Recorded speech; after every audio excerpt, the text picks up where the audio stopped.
गोव्यामध्ये गेल्या 2 दिवसांपासून मुसळधार पाऊस सुरू आहे। मंगळवारी आणि बुधवारी पावसानं गोव्याला अक्षरशः झोडपून काढलंय। विजांच्या कडकडाटासह मुसळधार पाऊस सुरू आहे आणि त्यामुळे अनेक भागात पाणीच पाणी झालंय। अनेक घरात आणि बाजारपेठांमध्ये पाणी शिरल्यानं व्यापारी आणि सर्वसामान्य अक्षरशः हवालदिल झाले आहेत।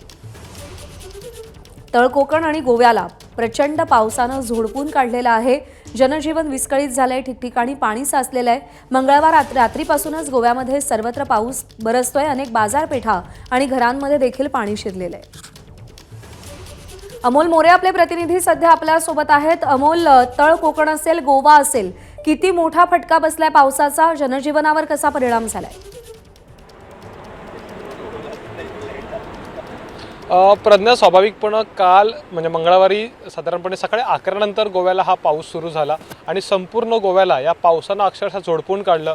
मान्सूनपूर्व पाऊस आहे, म्हणजे अद्यापही मान्सून दाखल झालेला नाही आहे, पण मान्सूनपूर्व पावसानं गोव्याला चांगलं झोडपून काढलं।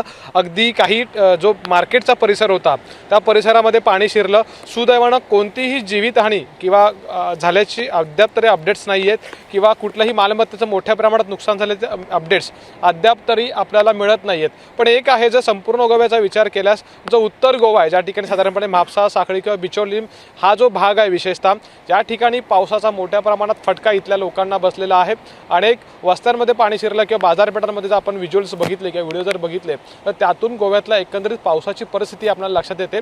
अद्याप देखील म्हणजे पहाटेच्या वेळेला हा पाऊस थांबला होता, पण अगदी काही वेळापूर्वी आपण स्थानिक लेवलला जी माहिती घेतलेली आहे त्यानंतर हा पाऊस पुन्हा एकदा काही प्रमाणात सुरू झाल्याच्या अपडेट्स मिळत आहेत। स्वाभाविकपणे आजच्या दिवशी म्हणजे अगदी 24 तारखेपर्यंत हा पाऊस मुसळधार असेल असा इशारा गोवा असेल किंवा कोकण किनारपट्टी भागाला देण्यात आलेला आहे। त्यामुळे आता सगळ्यांना सतर्कता बाळगण्याचं आवाहन केलं गेलेलं आहे, कारण पुढचे काही दिवस पावसाचा जोर आणखी वाढण्याचा अंदाज आहे।